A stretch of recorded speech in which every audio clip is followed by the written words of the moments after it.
à toutes et à tous l'équipe, j'espère que vous allez bien. Pour cette nouvelle vidéo, on se retrouve pour la présentation complète de la 7e étape du Tour de France féminin entre Bourg-en-Bresse et Chambéry, 154,7 km, enfin non 159,7 pardon km au programme pour les coureuses de ce Tour de France. Donc ça sera une étape dans l'Ain, l'Isère, la Savoie. Donc voilà, une étape quand même plutôt de montagne. Voilà, c'est pas non plus les étapes de montagne très difficiles du Tour de France masculin, c'est un petit peu différent, mais on aura des cols et côtes intéressantes. Déjà, à signaler sur le parcours, un sprint intermédiaire avant les difficultés à Grollet-Saint-Benoît. Donc pour le classement du sprint, c'est toujours important. La première côte de la journée, la côte de Saint-Franc, 3 km 8 à 6% de moyenne. C'est court mais assez punchy, assez dur on va dire. Il y a la côte de Berland en 4ème catégorie, 1 km 2 à 7% de moyenne. C'est assez court mais pareil avec des pourcentages assez difficiles. Deuxième catégorie, important pour le classement des grimpeurs, ça apporte pas mal de points.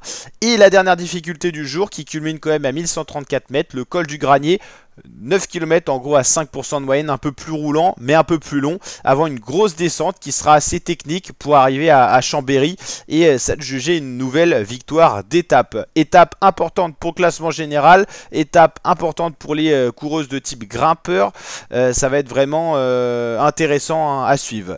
D'ailleurs, juste avant ça, on peut parler un petit peu débriefer de l'étape 6, l'étape de la veille, où Maëva Skiban a accordé la première victoire française sur ce Tour de France féminin. Elle s'adjuge cette troisième victoire professionnelle pour elle chez la UAE Team ADQ et doublé français avec Juliette Labousse qui termine deuxième pour la FDJ Suez. Donc vraiment une belle journée française cette étape 6.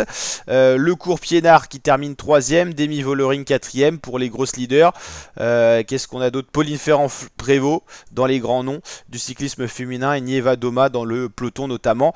1 minute 13 d'avance pour Maëva Skiban sur ses poursuivants et Juliette Labousse qui avait creusé un petit écart avec le peloton de 4 secondes, toujours important pour le général avec les modifications, qui avait fait un petit éclat par rapport au peloton, un peloton pas si conséquent que ça, 16 coureurs, enfin 15 du coup, enfin non même pas 14 coureurs, coureuses plutôt dans ce peloton, ça a été une étape assez sélective tout de même.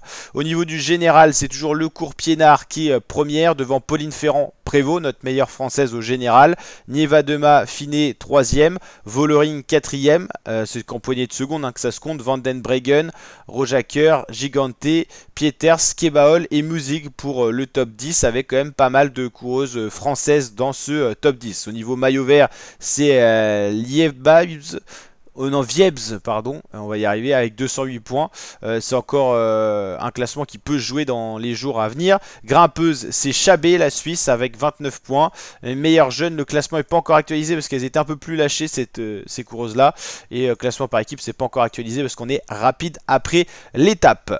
Donc voilà, 7e étape, une étape intéressante. Il restera encore l'étape de samedi et de dimanche pour le classement général qui est très intéressant, c'est très ouvert. Les écarts se comptent qu'en secondes, ça montre que c'est encore très ouvert et que tout peut se passer. Donc au classement général, on attend notamment Pauline Ferrand-Prévot pour les françaises et les leaders c'est Nieva Doma la polonaise et Vollering aussi. Puis le cours Piénard, on va voir aussi ce qu'elle est capable de donner. Donc ça va être encore très ouvert avec quand même pas mal de néerlandaises de ce top 10 et pas mal de françaises tout de même. C'est une satisfaction qu'on peut remarquer. Donc voilà, n'hésitez pas à liker la vidéo si elle vous a plu, vous abonner et partager. Et je vous dis à très bientôt pour de prochaines vidéos. N'hésitez pas à mettre votre favori pour jouer le classement général final en commentaire.